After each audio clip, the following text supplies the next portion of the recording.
Ora, boa tarde aos senhores. Prazer dividir essa conversa, esse palco, mediar essa conversa pública. A primeira que vocês terão, a pedido do professor Durão Barroso, eu vou começar a nossa conversa pelo xará dele, o senhor Luiz Roberto Barroso.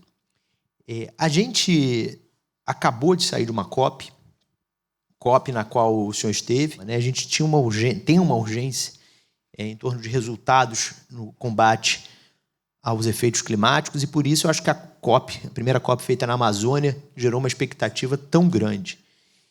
Considerando os 10 anos do acordo, ministro, as 3 semanas aí que a gente está no pós-COP, queria lhe pedir para o senhor dizer como foi essa COP, como foi sua participação, o que o senhor viu, e para 2026, qual é a sua visão no que a gente consegue avançar no enfrentamento aos avanços climáticos, a partir da sua perspectiva, né, no que também o judiciário de cada país pode contribuir nesse tema. Muito boa tarde a todos, prazer, alegria estar aqui na companhia do professor Durão Barroso. Eu não participei dessa deliberação democrática de quem começaria, viu? Mas está bem assim. Veja, o Acordo de Paris completa 30 anos com muitos avanços, mas não suficientes. Portanto, a primeira coisa que eu diria em matéria de mudança climática no mundo é que nós estamos atrasados e com pressa. O Acordo de Paris tem um dos seus pilares básicos são as contribuições nacionais determinadas, que cada país se compromete com a redução das emissões. A verdade é que os países acabaram se comprometendo com reduções abaixo do necessário e sequer estão cumprindo o combinado. De modo que 2023 foi o ano mais quente da história, 2025 possivelmente vai ser tão quente quanto foi 2023, e nós estamos vivendo um momento em que algumas das principais lideranças globais têm uma postura negacionista em relação à gravidade da questão climática e da importância de o mundo cogitar de uma transição energética, ainda que programada e paulatina. De modo que eu diria, a COP30, houve uma onda de negativismo injusta, eu acho que ela estava bem organizada, a cidade estava dentro do possível acolhedora, houve a infelicidade de um pequeno incêndio, mas acho que, do ponto de vista logístico, foi uma boa COP.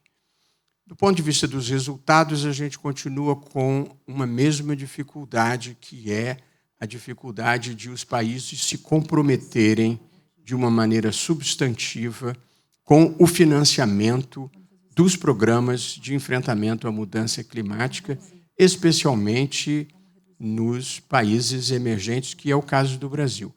De modo que o Brasil tem hoje, Guilherme, para ser breve e concluir, todas as condições para ser a grande liderança ambiental do mundo. Nós não temos condições para sermos hoje uma grande liderança industrial, não temos condições de sermos uma grande liderança tecnológica, mas o Brasil tem toda a condição de ser a grande liderança ambiental do mundo.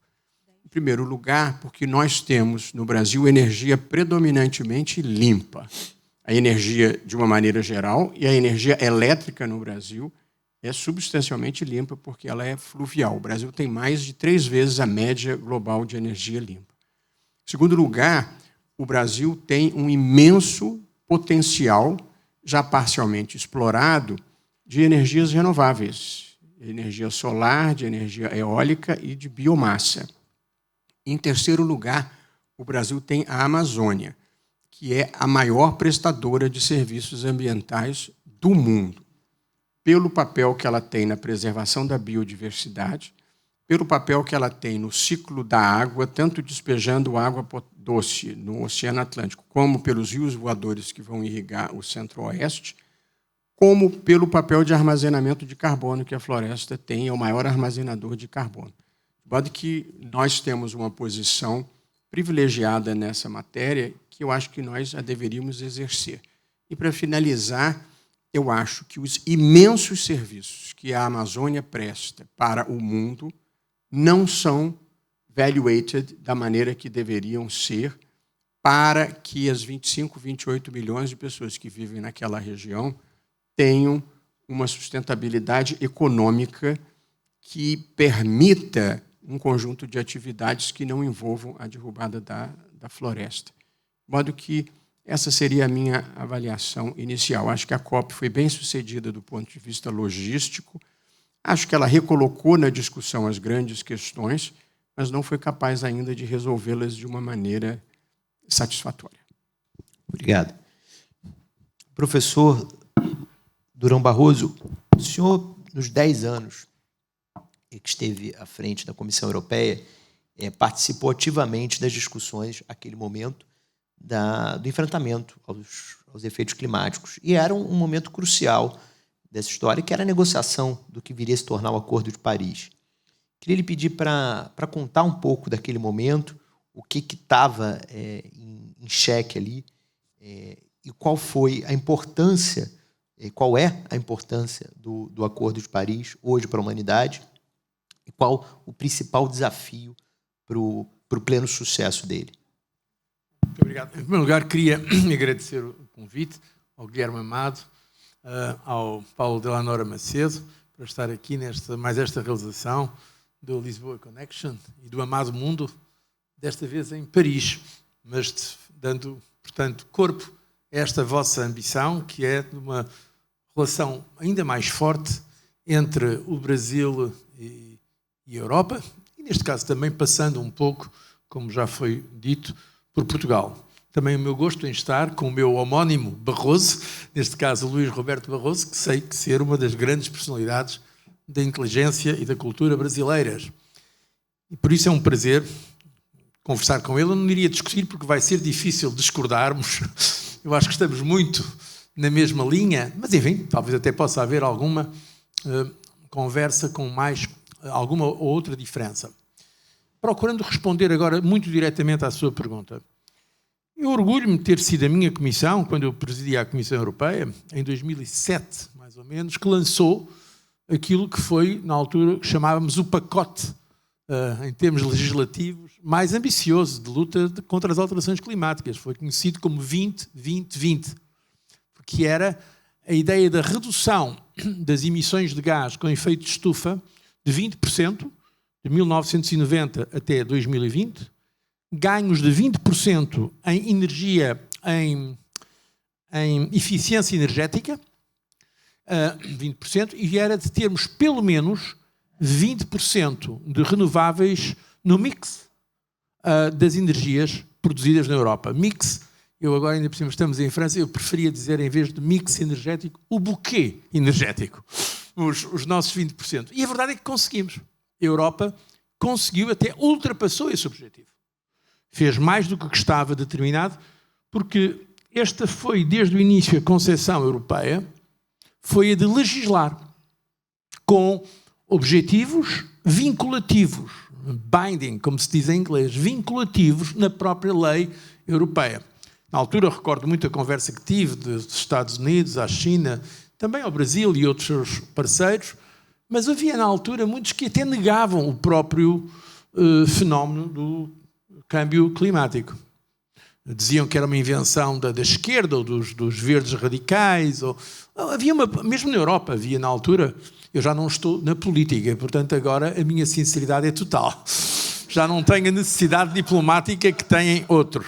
Bom, com todo o respeito dos nossos embaixadores que aqui estão, que aliás também queria saudar, o embaixador do Brasil em Paris e o meu amigo embaixador de Portugal aqui em Paris e outros embaixadores que também sei que estão aqui presentes. Eu, felizmente, já estou livre dessas amarras diplomáticas. Na altura era o presidente checo, não sei se lembram, o presidente checo Klaus, que dizia que o mundo não era verde, o mundo era azul. E que, portanto, que isto era uma invenção dos radicais, negando toda a ciência que há sobre o câmbio climático. A verdade é que fizemos grandes progressos. A Comissão Europeia, de que eu me orgulho muito, fez um bom trabalho. A União Europeia liderou esse esforço a nível global, mas temos de ser agora bastante autocríticos.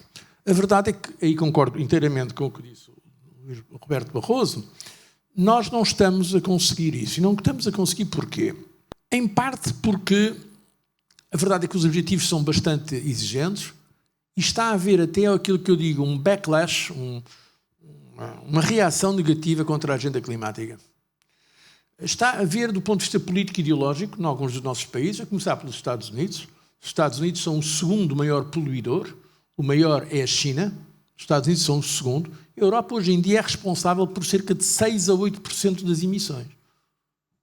Ou seja, emissões endógenas, 6%, com aquelas que gera talvez 8%. Portanto, mesmo que a Europa amanhã acabasse com todas as emissões, isso não teria um efeito dramático a nível mundial.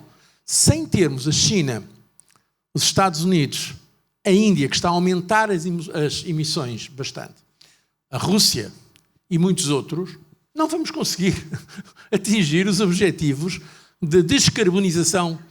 A ideia é zero carbono em 2050, ou mesmo os objetivos intermediários para 2035. Por isso, é necessário um esforço multilateral.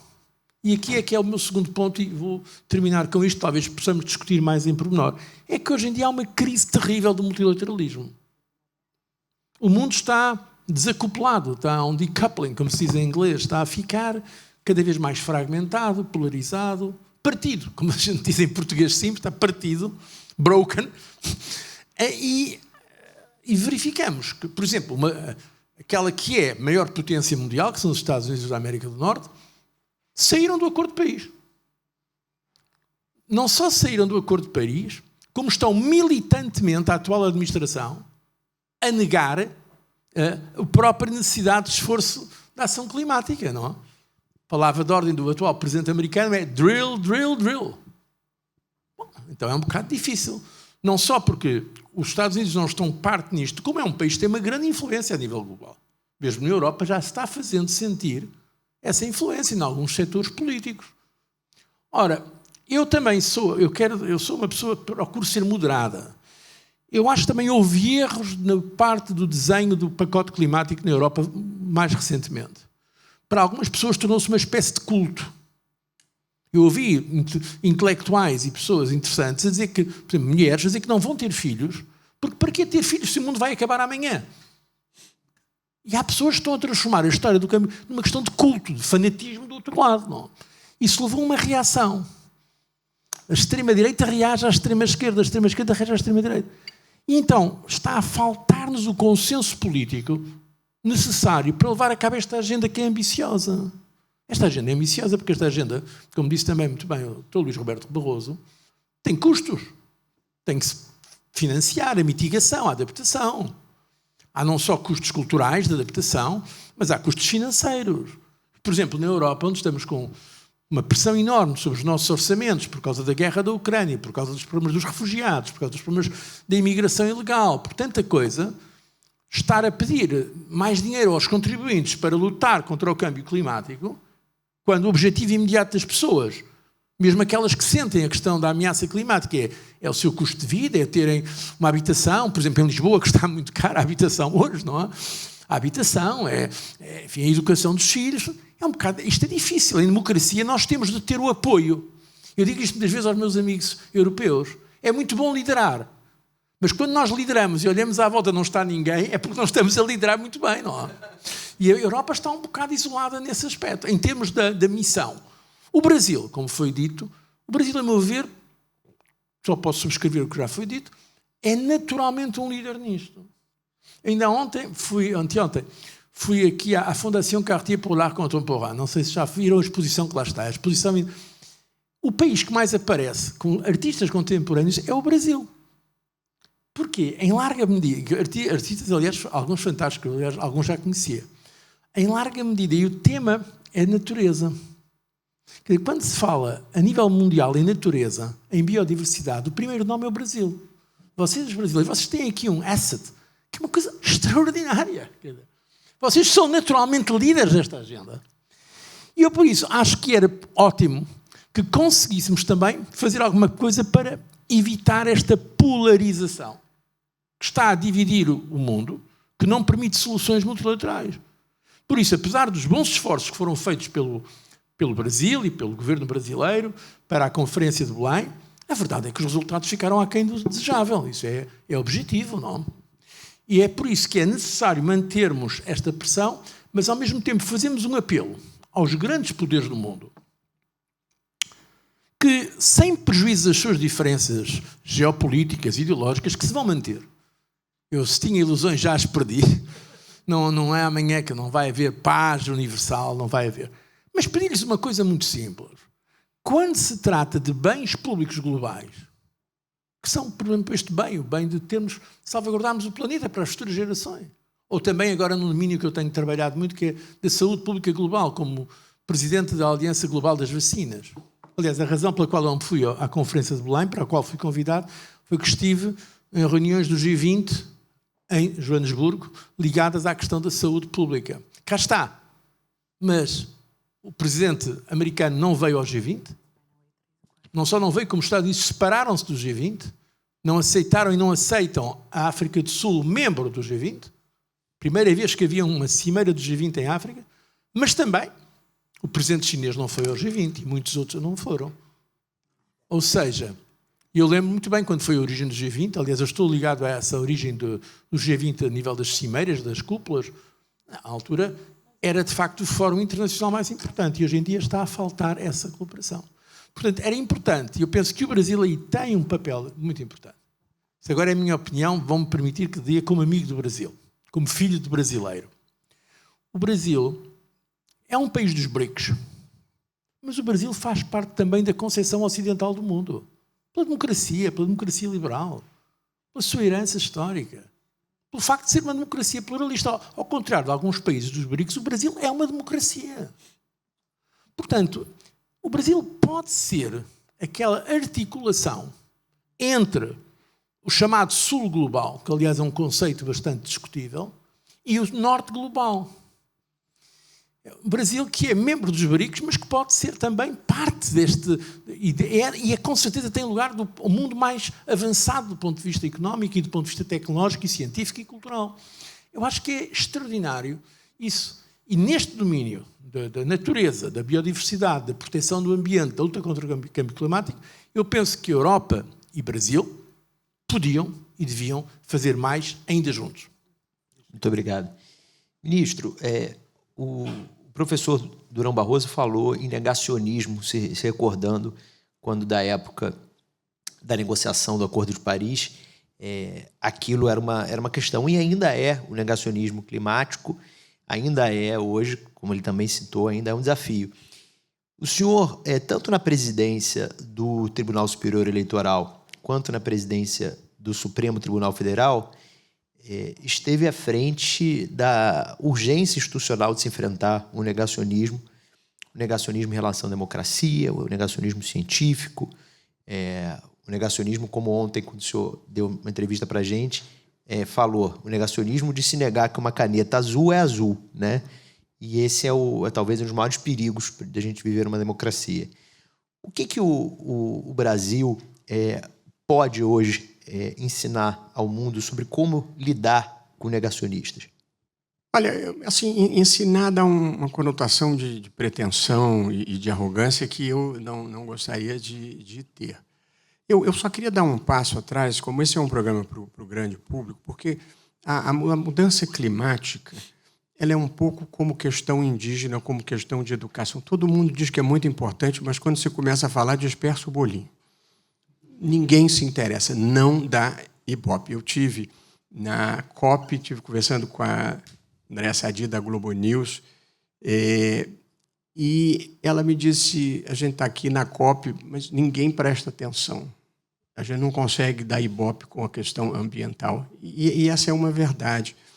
As pessoas não entendem exatamente o que é, nem o tamanho do problema. Então, eu vou gastar 30 segundos só para explicar o que é para um grande público. O que é a mudança climática e o que é o aquecimento global, pedindo desculpas às pessoas que são iniciadas nessa matéria. A irradiação solar chega na Terra e é refletida de volta para o espaço. Parte dessa irradiação, parte desse calor fica retido na atmosfera, porque existe na atmosfera da Terra um conjunto de gases chamado gases de efeito estufa, que retém esse calor. E é bom que seja assim, porque se não houvesse esses gases, a Terra não teria uma temperatura compatível com a vida humana, pelo menos tal como nós a vivemos. O que aconteceu no mundo pós-revolução industrial foi que a queima de combustíveis fósseis, sobretudo, mas também o modo de produção agrícola e pecuária, aumentou imensamente a quantidade de gases de efeito estufa que passou a existir na atmosfera. E o aumento da quantidade de gases de efeito estufa aumentou a retenção do calor. E é isso que provoca o aquecimento global. E o aquecimento global é o que tem provocado os eventos climáticos extremos que nós temos assistido, o derretimento das geleiras, o aquecimento dos oceanos e a sua elevação, com o risco de, a médio prazo, inundar as cidades litorâneas. Não quero aterrorizar ninguém, mas esse é um telecurso segundo grau sobre aquecimento global e dos riscos que ele efetivamente oferece para que as pessoas possam acompanhar. O negacionismo ambiental, ele atende, Guilherme, a motivações econômicas e a motivações políticas. Porque, do ponto de vista científico, a quase totalidade dos cientistas reconhece e procura documentar que é a atuação do homem sobre a Terra, e o seu modo de viver e o seu modo de produzir, que tem produzido o aquecimento global. Portanto, não há dúvida científica relevante sobre o que está acontecendo. De modo que o negacionismo não é científico. O negacionismo é político, em primeiro lugar. Por qual razão? É que os comportamentos que afetam o meio ambiente hoje, as emissões que são emitidas hoje, elas só vão efetivamente produzir efeitos danosos sobre a Terra daqui a 25 anos, daqui a 50 anos, daqui a uma geração. E, portanto, a política não tem os incentivos necessários para enfrentar, porque, como disse o professor Durão Barroso, a política tem circunstâncias de curto prazo que são mais urgentes pelos ciclos da política. E, portanto, a questão econômica, a questão da imigração são mais importantes para os políticos resolverem. E, portanto, a questão ambiental é permanentemente adiada por falta de motivação política, falta de incentivos para a política. Em segundo lugar, do ponto de vista econômico, porque são muitos os interesses afetados. Para você fazer uma política de transição energética e descontinuação da exploração de petróleo, você está mexendo com alguns dos interesses mais poderosos que existem no mundo. Já hoje em dia, não tanto quanto os da Big Tech, das Big Techs, quando eu e o professor Durão Barroso éramos mais jovens, um pouco, estamos na terceira juventude, as empresas mais valiosas do mundo eram as que exploravam petróleo, era a Esso e a Shell, e as que fabricavam automóveis, como a Ford e a General Motors. Essas eram as maiores empresas do mundo. A legislação antitrust surgiu no mundo, nos Estados Unidos, para conter o poderio econômico das empresas de petróleo. Portanto, elas já não são mais as empresas mais valiosas do mundo, que hoje são Apple, Amazon, Facebook, Google, Microsoft e a NVIDIA, que ultrapassou 5 bilhões de dólares. A NVIDIA vale mais. A NVIDIA, sozinha, é o PIB da Alemanha, por incrível que possa parecer. Mas, então, nós estamos falando com as grandes empresas petrolíferas e com um interesse econômico muito poderoso. Não é uma transição fácil.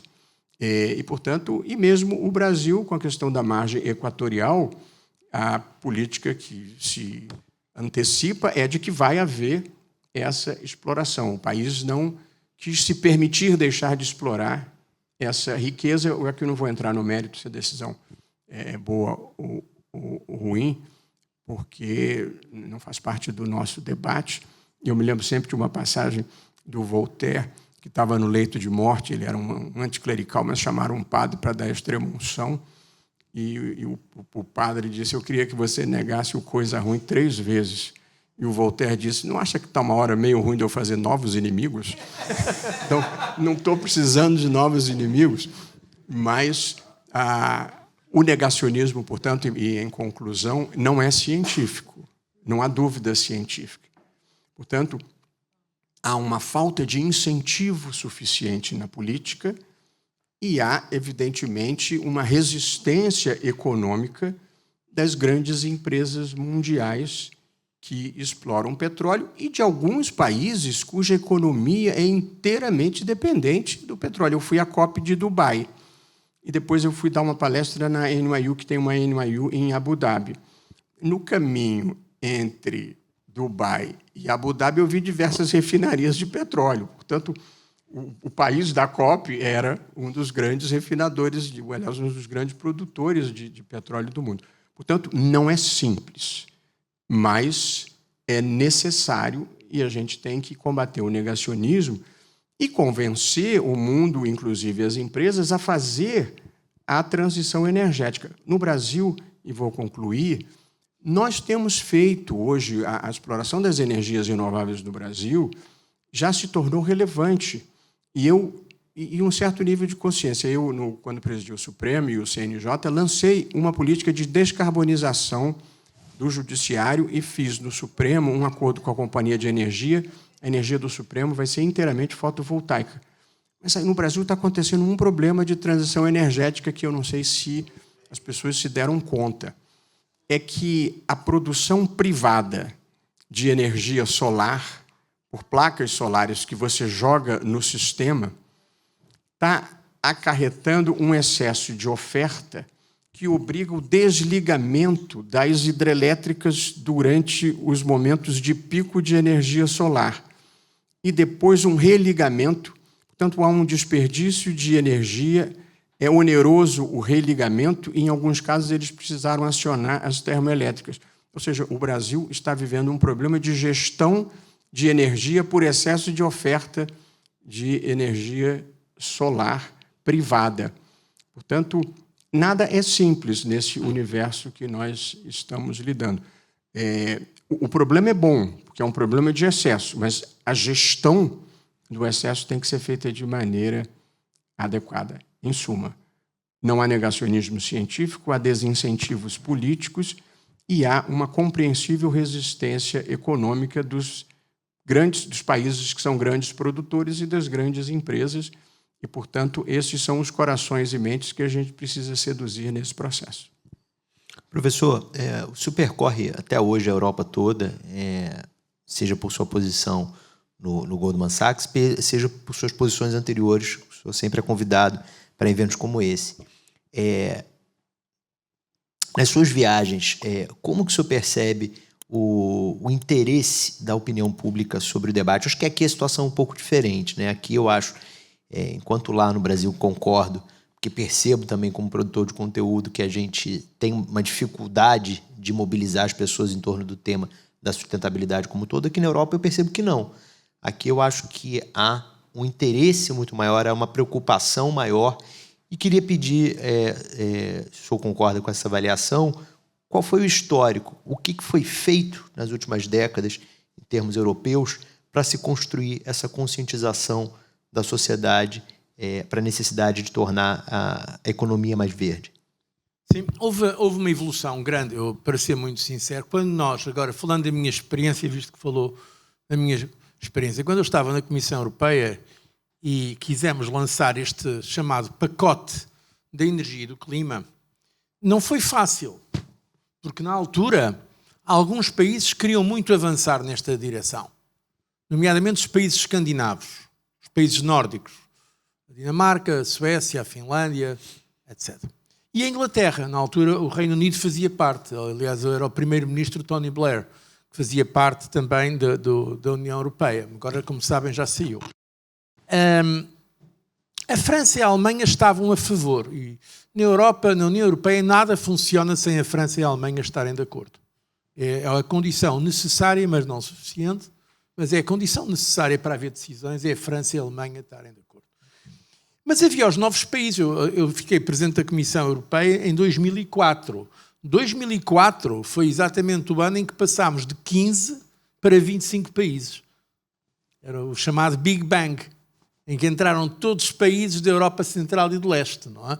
A Polónia, a República Checa, a Eslováquia, a Hungria, a Eslovénia, os 3 países bálticos, a Estónia, a Letónia, a Lituânia, e também ainda os 2 países do Mediterrâneo, os Chipre e Malta. Foi o Big Bang, passámos de 15 para 25, e depois, durante o meu mandato, ainda fomos para 28. Entraram a Roménia, a Bulgária e a Croácia. Portanto, a Europa é complicado. Como no Brasil, acho que foi o António Carlos Jobim que disse que o Brasil não é para principiantes.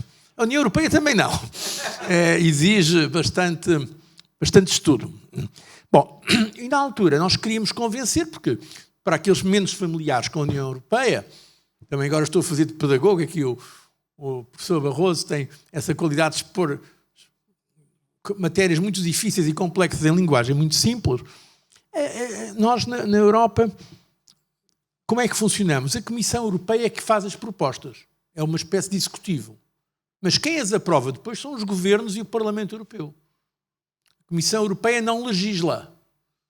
A Comissão Europeia tem o monopólio da iniciativa legislativa, apresenta as propostas, mas depois elas têm de ser aprovadas por maioria qualificada, mas algumas, em matéria de política exterior, por unanimidade, pelos países membros. Neste caso eram 25, 27, 28 países. E então nós tínhamos que convencer os países. Como é que nós conseguimos convencer os países? Por exemplo, a República Checa estava contra. Alguns países da Europa de Leste diziam, mas que é isso?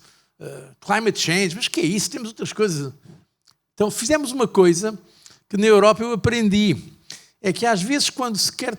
A melhor maneira de resolvermos um problema na Europa, quando temos um problema, é alargar o problema. Porquê? Porque alargando o problema, conseguimos, para já, mais gente interessada na sua solução. Mais incentivos para a sua solução. Por outro lado, conseguimos também mais trade-offs, mais negociações. Umas fazem concessões.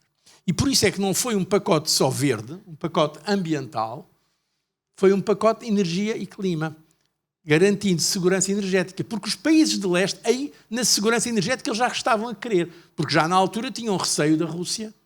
A Polónia, a maneira de convencer a Polónia não é com uma agenda verde. É dizendo, atenção, vocês precisam de ser independentes em relação à Rússia. E foi isso que se fez. Bom, e conseguimos a unanimidade dos Estados-membros. E depois houve uma campanha, porque de facto a ciência, como já foi dito aqui, a ciência hoje em dia, quer dizer, há sempre alguns cientistas dissidentes. Mas eu diria que 99% da ciência hoje em dia reconhece que há um fenómeno de alteração climática produzido ou resultante da ação humana, da ação da indústria, da ação da agricultura, do transporte. A espécie humana gera isso. Isso hoje em dia é universalmente reconhecido. E, portanto, a ciência foi o nosso aliado. Eu digo que há 2 grandes aliados em termos de mobilização da opinião, é a ciência e a juventude. A juventude está muito nesta agenda. Esta agenda é muito popular. Aliás, o crescimento dos partidos verdes na Europa esteve muito ligado a isto também. Não? Portanto, e mesmo os partidos tradicionais, de centro-esquerda ou de centro-direita, abraçaram esta agenda. Por exemplo, o Partido Conservador Britânico foi dos que mais defendeu também esta agenda. Portanto, não é uma coisa só da esquerda ou do centro-esquerda. Não, a direita educada, a direita mais civilizada, é perfeitamente a favor desta. Só algumas margens dos extremos é que têm essa posição negacionista, para dizer assim. Uma parte disso foi feito também por parte internacional. Eu lembro-me, eu estive no Brasil. Foi no Brasil que começaram estas conferências. Foi em 92. Foi a Cimeira da Terra, no Rio. Eu, na altura, estava a articular não só a posição portuguesa, mas a europeia, porque eu era vice-ministro das Relações Exteriores, em 92, no primeiro semestre. E passei lá uma semana no Rio, foi a Cimeira da Terra, que foi... Ora, essa Cimeira do Rio, depois outras que se fizeram, essas cúpulas, levaram também a uma educação da população, ao interesse das pessoas, incluindo até dos setores mais esclarecidos digamos, do business, da indústria, que começaram a perceber também, até por uma questão de, por exemplo, a questão das próprias companhias. Por exemplo, a BP, a BP era British Petroleum, não é? Começou a fazer uma campanha verde, a dizer que vamos passar para o renovável, porque perceberam que não eram bem vistas em termos do mercado, sobretudo dos consumidores jovens, se mantivessem numa agenda só a favor dos combustíveis fósseis. Agora é que está a haver, neste momento, como eu disse há pouco, está a haver um certo backlash, está a haver uma reversão.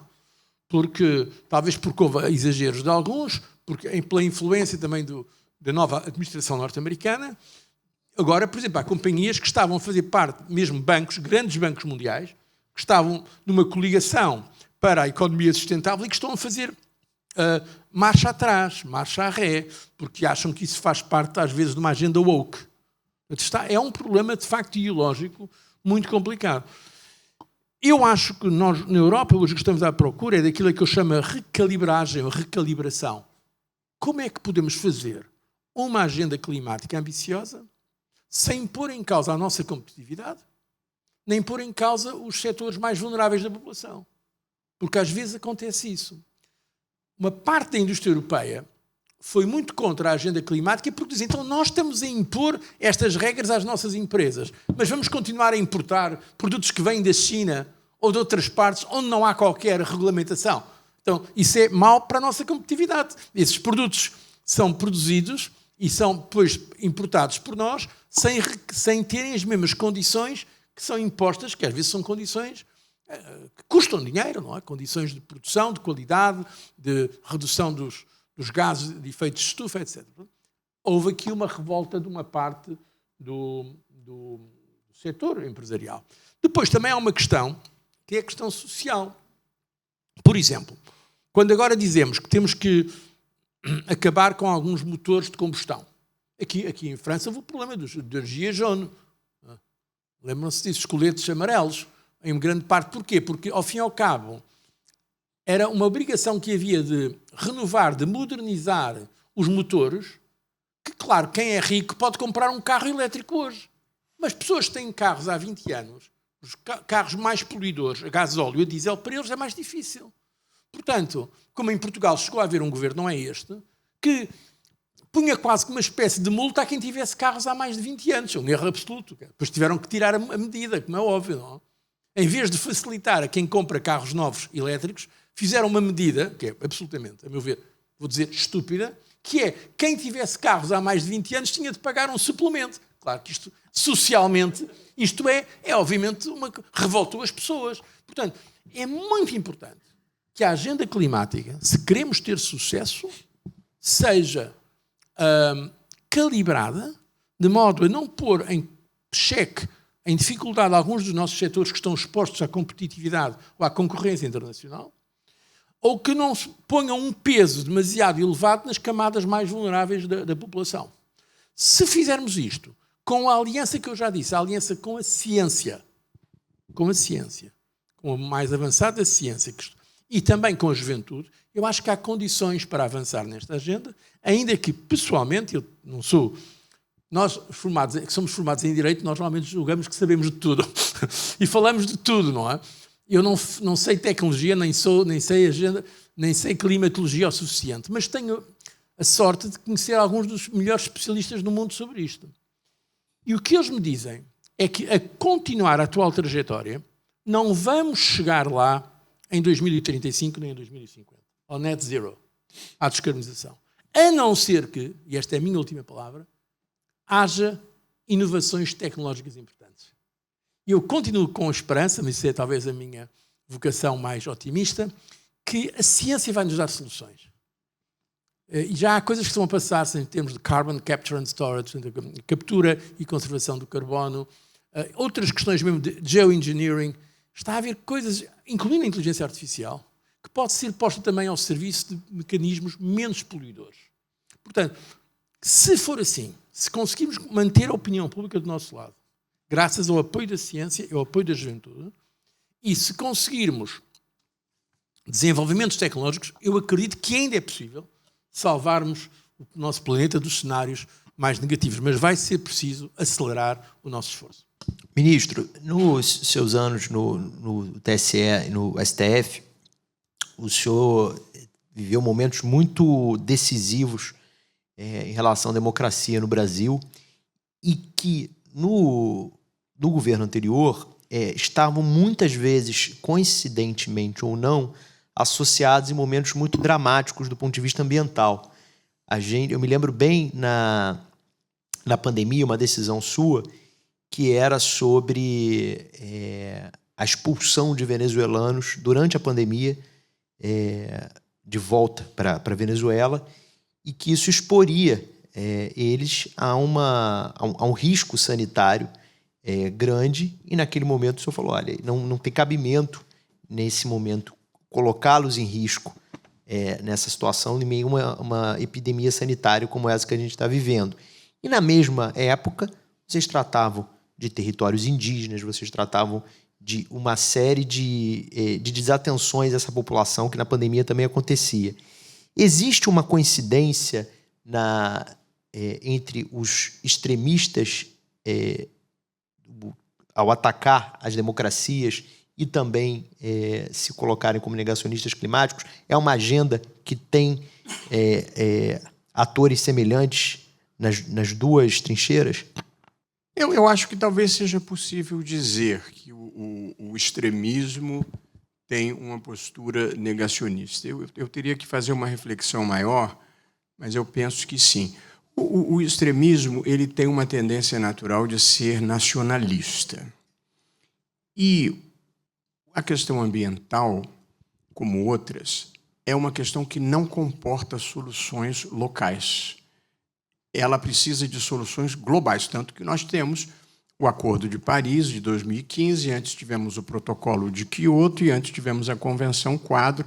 Portanto, você precisa de soluções globais.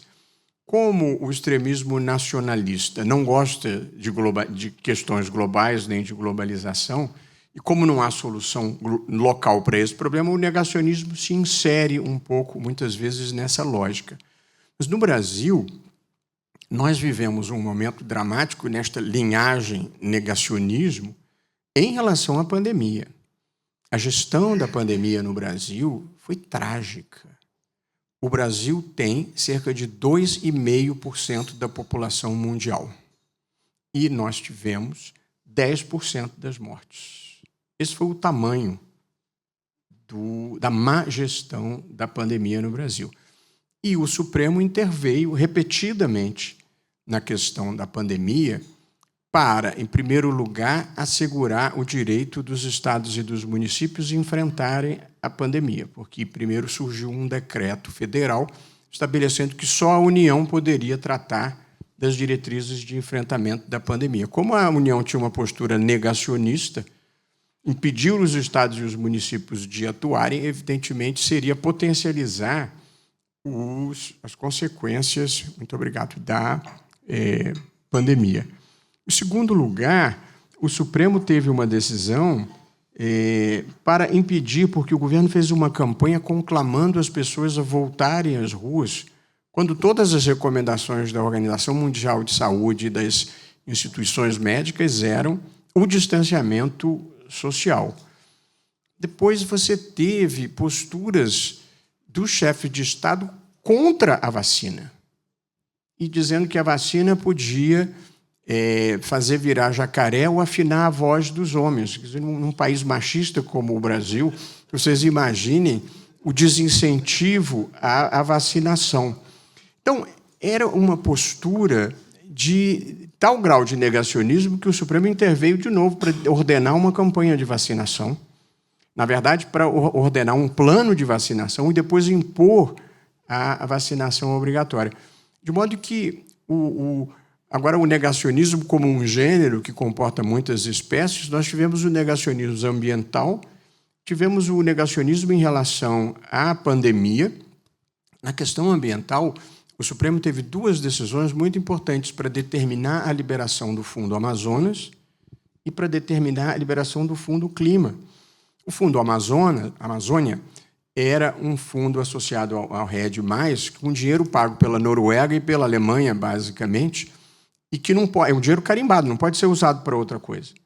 Por incrível que pareça, esse dinheiro estava parado na conta, simplesmente para não apresentar nenhum projeto para enfrentar o desmatamento da Amazônia ou para enfrentar a mudança climática. Portanto, o grau de negacionismo era a ponto de preferir deixar o dinheiro parado a fazer alguma coisa em relação ao problema. Aí era uma mistura de negacionismo com ignorância pura e simples.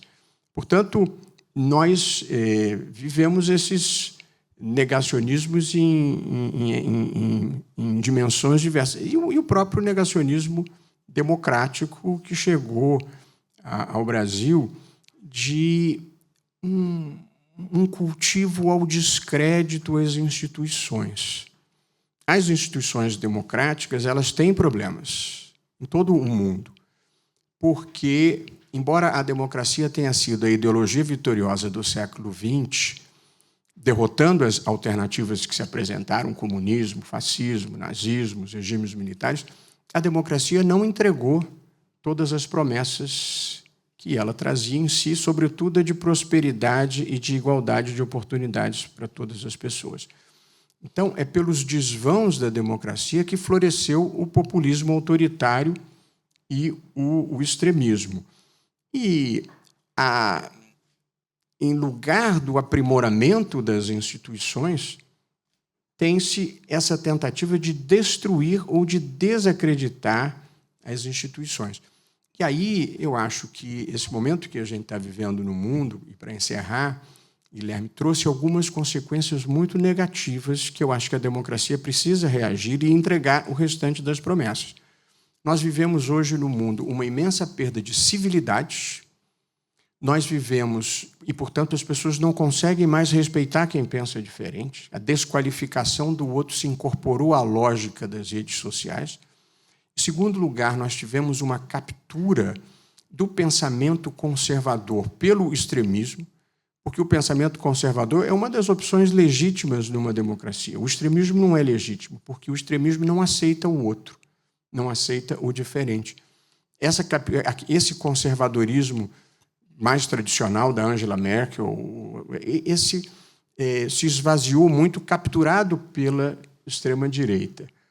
Nós vivemos este momento de perda da importância da verdade. Cada tribo acha que tem o direito de construir a sua própria narrativa. É preciso fazer com que mentir volte a ser errado de novo. E nós vivemos esse momento também do extremismo, de ataque às instituições de conhecimento, de ataque às universidades, de ataque aos intelectuais, de ataque à imprensa. Essas são consequências, não são político-ideológicas, elas são civilizatórias. Portanto, o negacionismo impacta a própria qualidade do processo civilizatório que nós vivemos. Então, é preciso enfrentá-lo, mas sem as mesmas armas. Portanto, a gente tem que levar luzes para a escuridão e não participar de uma briga de foice no escuro. Obrigado. Professor Durão, em Portugal, aqui na França, na Alemanha, enfim, em diferentes países europeus, a gente também vê uma ascensão do extremismo, notadamente da extrema-direita. Me lembro quando estivemos juntos em julho, em Lisboa, ali estavam-se as vésperas das eleições e havia expectativa de muitas pessoas de que naquelas eleições a extrema-direita portuguesa não fosse sair tão bem. Se saiu, talvez não tão bem quanto eles achassem, mas não tão ruim, não tão mal como os seus críticos esperavam.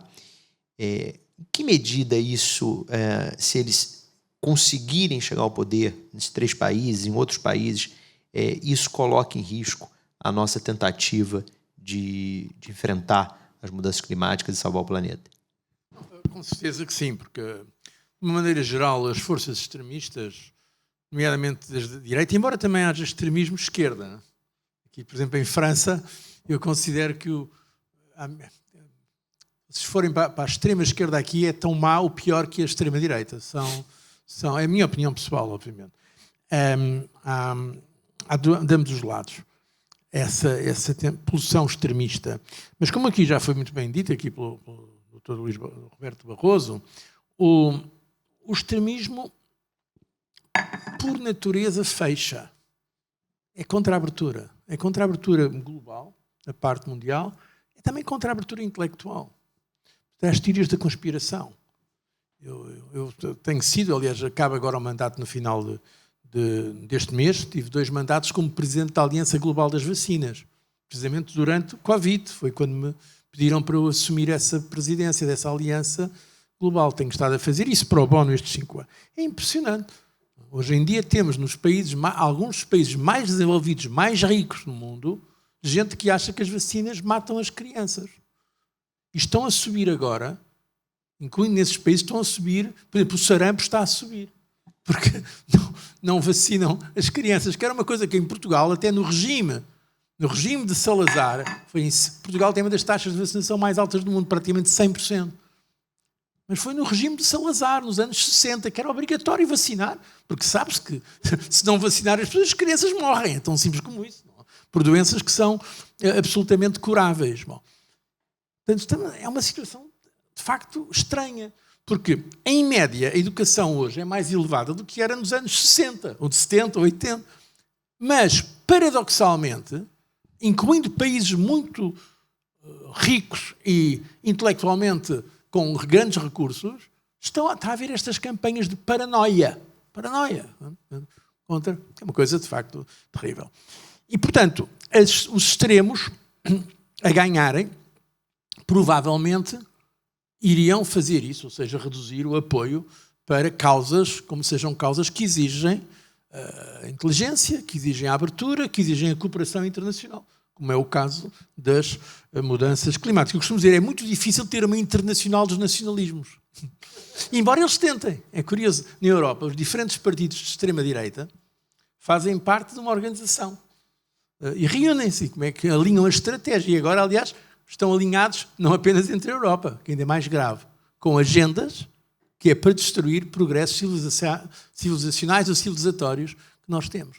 Portanto, é verdade. Em Portugal, eu apesar de tudo acho que... Bom, em Portugal, eu agora sou suspeito, o partido que está no governo é o meu partido, que eu fui líder do partido, tive 10 anos à frente da Comissão Europeia, mas tive 12 anos no governo do meu país, em diferentes funções, e tive também como líder da oposição, que eu acho que... Às vezes perguntam-me qual foi a sua posição mais difícil. Foi ser primeiro-ministro ou ser presidente da Comissão? Digo, foi ser líder da oposição. Mas é mais importante, porque em democracia ser líder da oposição é aí que nós entendemos o país. Porque andei pelo país inteiro, falar com as pessoas, não se pode. Esse é o erro que uma certa esquerda e uma certa direita cometeram. E é isso que deu a margem aos extremistas. É que esquecemos do povo. Falamos entre nós. Falamos entre professores, entre diplomatas, entre cientistas. Esquecemos do povo. Estar com o povão. Isso é que é essencial.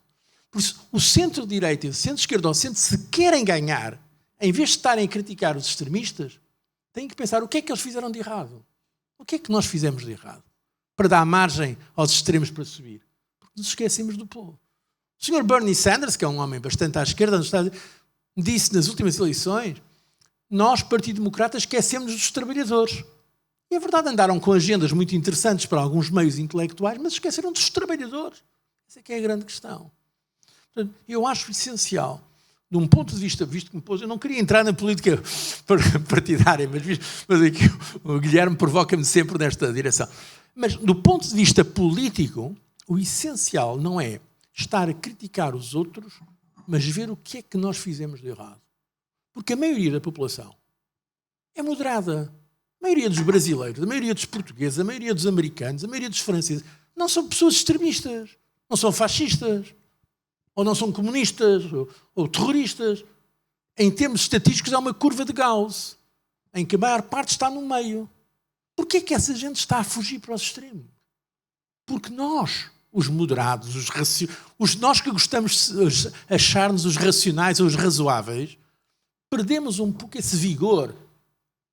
Há um poema que eu gosto muito de citar em inglês, enfim, que é o The Last Coming, que é de um autor irlandês, do Yeats, que ele dizia, mais ou menos é isto, eu estou a citar de memória, the center cannot hold, things fall apart, portanto, o centro não aguenta, as coisas estão todas a cair.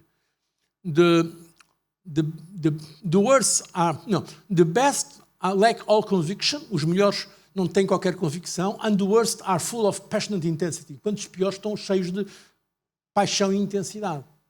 É um problema que se está a passar politicamente. Os moderados estão sem intensidade, sem convicção, E os piores, aqueles que fazem apelo a instintos primários de racismo, de xenofobia, de nacionalismo, de fechamento, esses estão cheios de entusiasmo.